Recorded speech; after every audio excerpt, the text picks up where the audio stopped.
नमस्कार दोस्तों, स्वागत है आपका क्रेजी क्रिप्टो मिंटू में। प्रॉब्लम प्रॉब्लम प्रॉब्लम, लेकिन प्रॉब्लम के साथ सॉल्यूशन भी बहुत सारे हैं, तो टेंशन लेने की बात नहीं है। देखिए, क्रिप्टो में हो तो इतनी जल्दी हार नहीं माननी चाहिए। चलो बात करते हैं कि एक्चुअली हमारे लिए क्या सही है और क्या गलत है जो ये कल से सब चल रहा है। वैसे तो देखिए, हजारों वीडियो आपके सामने आ चुके हैं, सबके अपने अपने ओपिनियन हैं, तो वही ऐसा ही कोई ओपिनियन मेरा भी हो सकता है। आपको जो अच्छा लगता है उसे आप अपना सकते हैं। देखिए, मैं तो बहुत स्पष्ट और सीधा बोलता हूं, मैं कोई घुमा फिरा के आपको जलेबियां बनाना नहीं सिखाता। देखिए, यहां पर अब बहुत से लोग आपको कुछ सजेस्ट कर रहे हैं, वो देखिए लिस्ट में इसका नाम नहीं है तो आप इस एक्सचेंज को यूज कर लीजिए। भाई साहब, जब बाइनेंस जैसे एक्सचेंज का नाम लिस्ट में आ गया, कुकॉइन का आ गया, क्रैकन का आ गया, तो भाई साहब जो रह गए दो चार, क्या उनका नहीं आ सकता? एक बहुत सिंपल सी बात है, सोचने वाली बात, थोड़ी कॉमन सेंस की बात है। क्यों नहीं आ सकता उनका?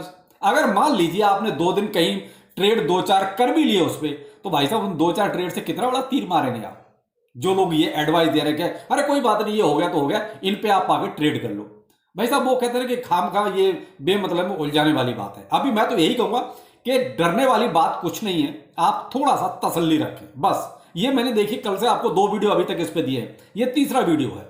मैंने आपको एक रात को 1 बजे के आसपास दिया, एक सुबह मॉर्निंग में मेरे ख्याल 10:30 या 11 बजे के आसपास दिया था, और मैंने आपको स्पष्ट यही कहा था कि डरने की बात नहीं है, थोड़ा सा सिचुएशन को हैंडल होने दीजिए। अभी क्या है, केवल एक सोकोस नोटिस है, यानी कि आपसे पूछा गया है कि भाई आप रजिस्ट्रेशन इंडिया में करेंगे या नहीं करेंगे। नहीं करेंगे, प्रॉब्लम तब क्रिएट होगी। अभी उतनी प्रॉब्लम क्रिएट नहीं है, लेकिन अगर नहीं करेंगे तो प्रॉब्लम ज्यादा क्रिएट होगी। क्यों? फिर तो आपके लिए थोड़ी प्रॉब्लम बड़ी हो जाएगी, फिर छोटी क्या, क्योंकि फिर तो आप इनको एक तरह से बैन ही मान सकते हैं। लेकिन अभी वो वाली सिचुएशन नहीं है। तो अब हमारे फंड का क्या करना है? मेन चीज तो फंड की है कि फंड का करना क्या है। तो देखिए, फंड से जो होगा वो बात की बात है, पहले आते हैं एक्चुअली ये प्रॉब्लम हुई क्यों? क्योंकि भाई साहब 1% जो टीडीएस है ना, सारा का सारा लफड़ा वहां पर जाके फंसा कि 1% टीडीएस जो अपने इंडियन क्रिप्टो एक्सचेंज हैं, इन्होंने जाके नाक में दम कर दी सरकार के साहब हम बर्बाद हो रहे हैं, हमारा 1% टीडीएस हम तो दे रहे हैं आपको, लेकिन सारा का सारा वॉल्यूम तो चला गया बाहर, और वो आपको 1% टीडीएस भी नहीं दे रहे। हम क्या करें? यानी सारा का सारा जो रोना रोया था ना, वो इंडियन एक्सचेंज है उन्होंने रोया था। सरकार शायद इतनी जल्दी ऐसा कोई फैसला ना भी करती, लेकिन इंडियन जो क्रिप्टो एक्सचेंज की जो एक तरह से यूनिटी है, वो सरकार के पास जा जाके यही बोलती रही कि साहब ये हमारे साथ ही अन्याय क्यों कर रहे हो? क्योंकि सारा का सारा ट्रेडिंग तो जो हो रही है इंडियन एक्सचेंज से बाहर हो रही है, इंडियन एक्सचेंज के पास तो वॉल्यूम नहीं है। आपके 1% टीडीएस की वजह से सारा वॉल्यूम इंटरनेशनल एक्सचेंज भी चला गया, तो उन पर भी कोई कानूनी कार्रवाई कीजिए, उनको भी इंडियन एक्सचेंज की तरह ही ट्रीट कीजिए, उनके लिए भी वही कानून लाइए जो इंडियन एक्सचेंज पे लागू होते हैं। सब सरकार को क्या चाहिए था? सरकार को तो एक पैसा चाहिए, टीडीएस चाहिए, तो वो मिलेगा कहां से? वो मिलेगा तभी जब आप इंडिया में लेके आए।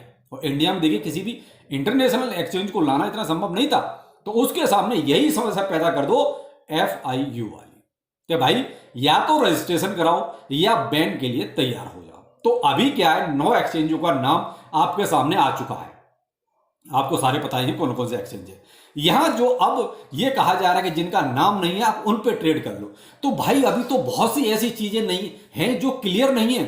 ट्रस्ट वॉलेट है, मेटामास्क है, इसका क्या अभी कोई क्लियरेंस नहीं है। क्या हम इस पर फंड रख सकते हैं? नहीं रख सकते हैं। अगर रख सकते हैं तो उसके लिए क्या नियम कानून होगा? कुछ नहीं पता अभी, इस पर कोई किसी भी तरह की क्लियरिटी नहीं है। डिसेंट्रलाइज्ड प्लेटफॉर्म में उनके लिए क्या, उनके लिए कौन सा रेगुलेशन रहेगा, कौन सा क्या किस तरीके से रहे? क्या ऐसा ना हो कि डिसेंट्रलाइज पर भी ऐसा ही कोई नियम लागू हो जाए, हमारा फंड वहां भी फंसे? तो अभी क्या है, कुछ चीजें ऐसी हैं जिनके बारे में वाकई में अभी कुछ भी क्लियर नहीं है। अभी केवल जो आया वो यही आया है, जो 9 एक्सचेंजों के नाम आए हैं उनसे कहा गया है कि भाई आप या तो इंडिया में रजिस्ट्रेशन कराओ या फिर अपना अपना रास्ता नापो। लेकिन उसके साथ साथ आपके जो मैंने बताया कि भाई इन चीजों का क्या, जैसे ट्रस्ट वॉलेट, मेटामास्क, डिसेंट्रलाइज जितने भी प्लेटफॉर्म, वो हार्डवेयर वॉलेट जो अपने प्राइवेट वॉलेट हैं, उनको किस तरीके से सरकार मैनेज करेगी, क्या करेगी, भाई इस पर क्लियरेंस आनी बाकी है। तो जब तक देखिए ये सारी चीजें क्लियर नहीं हो जाती, तब तक मैं तो नहीं कहूंगा कि आप ज्यादा टेंशन लें, क्योंकि जब हमें खुद ही क्लियर नहीं है तो हम किस चीज के लिए आपको ये कहें कि ऐसा कर लो कि वैसा कर लो।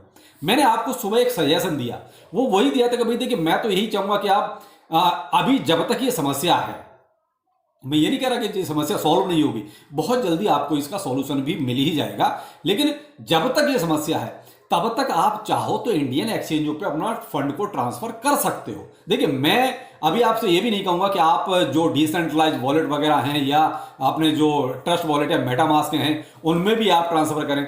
भाई करने को आप कर सकते हैं, मेरा भी पड़ा हुआ है, मैंने अभी उसको वहां से कुछ भी हिलाया नहीं है। मैंने केवल जो सेंट्रलाइज एक्सचेंजों पे जो था, जो बाहर के एक्सचेंजों पे, उसको जरूर इधर से उधर किया और मोस्टली मैं जो अपना इंडियन एक्सचेंजों पे ले आया हूं। कुछ थोड़ा बहुत जो है ट्रस्ट वॉलेट में भी भेजा है, लेकिन फिर भी वो रिस्क तो है। अब रिस्क लिया है, देखते हैं क्या होगा, देखा जाएगा। लेकिन मेन चीज वही है कि अभी भी इनकी कुछ भी क्लियरेंस गाइडलाइंस नहीं है। तो आपको भी देखिए वही करना है कि भाई देखिए अभी इतना ज्यादा हड़बड़ी में कुछ भी करने की जरूरत नहीं है। दूसरा, कुछ लोग बोलते क्या मार्केट क्रैश होगा, तो भाई साहब मैंने आपको ये चीज सुबह ही मॉर्निंग में ये चीज क्लियर कर दी कि मार्केट क्रैश नहीं होगा, क्योंकि यहां सेल नहीं हो रहा है कुछ भी, केवल ट्रांसफर हो रहा है। केवल इंटरनेशनल एक्सचेंजों का थोड़ा बहुत वॉल्यूम कम हो सकता है, वो भी इंटरनेशनल एक्सचेंजों का। हाँ, इंडियन एक्सचेंजों का वॉल्यूम जरूर इंक्रीज हो जाएगा। क्यों? ये जो अपना माथा पीट पीट के रो रहे थे कि हमारा वॉल्यूम सारा इंटरनेशनल एक्सचेंजों में चला गया है, वो इनका थोड़ा बहुत वापस आ जाएगा। क्योंकि भाई मरता क्या नहीं करता, भाई आदमी कहीं ना कहीं तो ट्रेड करेगा, और वो ट्रेड करेगा तो फिर कहां जाएगा। अगर उन्होंने रजिस्ट्रेशन आके कराया, और मुझे लगता है कि 90% देखिए मुझे उम्मीद है कि वो आके रजिस्ट्रेशन कराएंगे, क्योंकि इंडियन जो कम्युनिटी है बहुत बड़ी कम्युनिटी है, पहले नंबर पे आती है। तो भाई देखिए इतनी बड़ी कम्युनिटी को कोई भी एक्सचेंज छोड़ना नहीं चाहेगा। भाई बाइनेंस इंडिया हो जाएगा, कुकॉइन इंडिया हो जाएगा, MEXC इंडिया हो जाएगा, इस तरीके से आके वो अपनी एक आइडेंटिटी यहां पर स्थापित कर लेंगे। सरकार का सीधा सा हिसाब है, हमारे यहां आओ, हमारे रूल्स रेगुलेशंस के हिसाब से काम करो, हमको जो भी डाटा आपसे चाहिए उसको इमीडिएट प्रोवाइड कराओ, 1% TDS दो और टैक्स तो आपसे सरकार वैसे ही ले लेगी। तो यह सरकार का सीधा सा फंडा है, बजाय किसी टेक्निकल ग्लिच के। मैं आपको टेक्निकल कुछ भी नहीं समझाना चाह रहा, मैं आपको बहुत सिंपल भाषा में समझाना चाह रहा हूं कि सरकार क्या चाहती है। अब डिपेंड वही करता है कि वो एक्सचेंज क्या चाहते हैं। क्या वो रजिस्ट्रेशन कराएंगे, नहीं कराएंगे तो रफा दफा हो जाओ, टिकटॉक की तरह हमेशा के लिए इंडिया से कहानी खत्म। अगर आते हो तो मोस्ट वेलकम, तो हमारे लिए भी कोई दिक्कत नहीं है भाई। फिर तो हम जैसे बाइनेंस US चल रहा है उसी तरीके से बाइनेंस इंडिया हो जाएगा, तो आप इजीली उसको ऑपरेट कर सकते हो। फंड कहीं भी इधर से उधर ले जाने की आपको जरूरत नहीं पड़ेगी। लेकिन ये सारी की सारी चीजें देखिए समय के साथ ही पता चलेंगी, अभी कुछ क्लियर नहीं है। जितना है उतना आपके सामने आ गया है कि भाई फिलहाल वो URL ब्लॉक करने के लिए बोल रहे हैं, लेकिन अगर मान लीजिए उन्होंने रजिस्ट्रेशन करना शुरू कर दिया तो वो ब्लॉक भी नहीं होगा, वो क्यों ब्लॉक करेंगे फिर।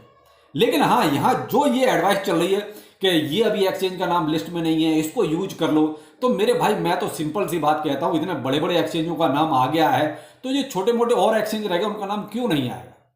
अगर उन्होंने बाकायदा रजिस्ट्रेशन करा लिया है तो फिर कोई दिक्कत ही नहीं, फिर तो आप कर सकते हैं। लेकिन फिलहाल जो एक लिस्ट अभी जितने भी इंडिया में रजिस्टर्ड है FIU के साथ, उनमें कहीं भी किसी भी इंटरनेशनल एक्सचेंज का नाम नहीं है। बहुत स्पष्ट सुन लीजिए, जिसने नहीं वो लिस्ट देखी है वो मेरे ट्विटर पे जाके देख सकते हो कि वो लिस्ट कौन सी थी, जिसमें सारे के सारे इंडिया के एक्सचेंज FIU के साथ रजिस्टर्ड हैं। कोई भी इंटरनेशनल एक्सचेंज उसमें नहीं है। तो इसका मतलब यह है कि इनका नंबर भी आज नहीं तो 4 दिन बाद, नहीं तो 15 दिन बाद इनका नंबर भी आ जाएगा, जो बचे हुए 9 के अलावा रह गए हैं। बहुत सिंपल सी बात है, सारा डाटा आपके सामने है। तो इसको ये रिकमेंड करना कि जो बच गए हैं उन पे जाके ट्रेड कर लो, भाई ठीक है 2-4 दिन आप कर सकते हो, उसके बाद फिर से उनका नंबर आएगा।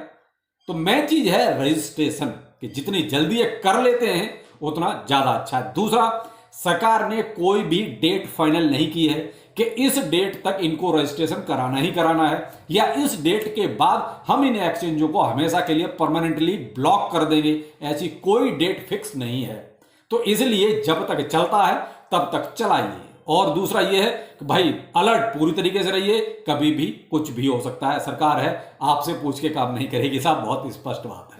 मार्केट पे आते हैं, अगर मार्केट में देखिए अभी BTC आपका 42,900 के आसपास ट्रेड कर रहा है, और कल जब ये न्यूज फ्लैश शुरू हुई थी उस टाइम 42,450-500 के आसपास प्राइस चल रहा था। तो भाई साहब कितना क्रैश आया, कुछ नहीं। ये तो भाई $1,000-1,500 का तो वैसे ही अप एंड डाउन चलता रहता मार्केट में। तो देखिए मैंने आपको बहुत स्पष्ट सुबह भी कहा था कि अपने इंडियंस की होल्डिंग या तो मीम कॉइन्स में है या फिर थोड़े मजबूत जो फंडामेंटल कॉइन है। बाकी ये कहो जो बड़ी बड़ी आइडेंटिटी है, BTC हो गया, इथेरियम हो गया, BNB हो गया, या जो आपके $1,000-1,500 वाले जो कॉइन्स हैं उनमें बहुत कम है। इसलिए देखिए मार्केट क्रैश नहीं होगा। केवल जो गिरेगा वो मीम कॉइन्स का वॉल्यूम गिरेगा या फिर कुछ अल्ट कॉइन्स का गिरेगा। तो वही चीज आप मार्केट में देख रहे हैं। अगर BTC में कोई अच्छा बड़ा सेलिंग आती या इथेरियम में आती तो आपको मार्केट अच्छा क्रैश होता हुआ दिखाई देता हो। ये मैंने आपको सुबह ही स्पष्ट बता दिया था कि माल सेल नहीं होगा, केवल ट्रांसफर होगा, तो इसका मतलब पैसा सारा का सारा क्रिप्टो का क्रिप्टो में ही है, कहीं भी बाहर नहीं जा रहा है। तो देखिए मार्केट क्रैश होने का तो आप इससे कोई लेना देना समझिए मत, केवल आप यहां अपने फंड को बचाइए, इतना समझिए बस। आपको जो बचाना है वो अपने फंड को बचाना है, ना कि अभी एक्सचेंजों के बारे में सोचना है। तो भाई देखो मेरा तो बहुत सिंपल सा सीधा सा फंडा है कि मैंने अपना मोस्टली या तो ट्रस्ट वॉलेट पे ट्रांसफर किया है या फिर अपना इंडियन एक्सचेंज पे लिया। और इंडियन एक्सचेंज में देखिए मैं आपको सुबह भी बता चुका हूं, मैं Coindesk और कभी कभी वजीरेक्स को भी करता हूं, कभी कभी करता हूं उसको। पहले मोस्टली वजीरेक्स को करता था, लेकिन जब से उसका वो लफड़ा हुआ बाइनेंस के साथ तब से थोड़ा सा उसको साइड कर दिया, लेकिन अकाउंट अभी भी है मेरा उस पर। तो कभी कभी किसी किसी के लिए कर लेता हूं उसको। और आपका सन क्रिप्टो है, मैं इंडिया में 3 को यूज करता हूं। भाई देखिए ये आपकी चॉइस हो सकती है कि आपको कौन सा एक्सचेंज यूज करना है, कौन सा नहीं करना है, लेकिन फिलहाल यही कहूंगा कि थोड़ा सा तसल्ली रखिए, थोड़ा सा जो इंटरनेशनल एक्सचेंज हैं उनको हल्का सा अवॉइड कीजिए जब तक कुछ क्लियर नहीं हो जाता। अभी बहुत कुछ उलझा हुआ है, तो इसीलिए थोड़ा सा उलझन को दूर होने दीजिए, उसके बाद आप जो करना चाहें कर सकते हैं। मैं तो यही कहूंगा, बाकी आप क्या सोचते हैं, क्या करना चाहते हैं, एक बार कमेंट सेक्शन में जरूर बताइएगा। चलिए फिर मिलते हैं, नमस्कार।